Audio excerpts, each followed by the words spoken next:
Καταρχήν, να δώσω συγχαρητήρια σε όλες τις ομάδες και στις δύο ομάδες και στους διαιτητές. Ήταν ένα πολύ ωραίο παιχνίδι με φάσεις.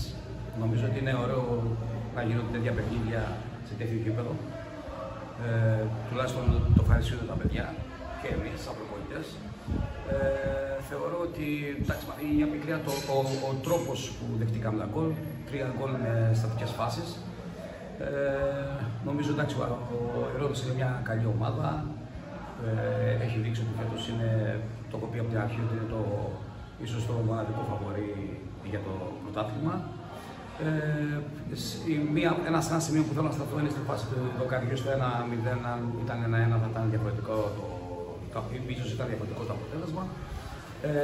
Παρ' όλα αυτά, στο δεύτερο ημίχρονο νομίζω ότι πραγματικά αλλάξαμε πρόσωπο, αλλάξαμε σχηματισμό.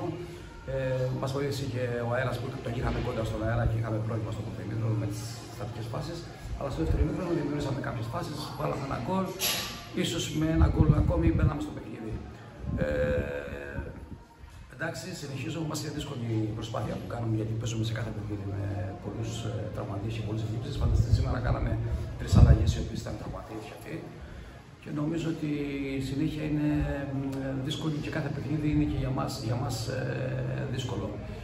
Εύχομαι καλή συνέχεια στον Ηρώδη, να πετύχει τους στόχους του. Συγχαρητήρια στην διαιτησία, συγχαρητήρια στα δικά μας παιδιά που νομίζω ότι ήταν ανταγωνιστικά στο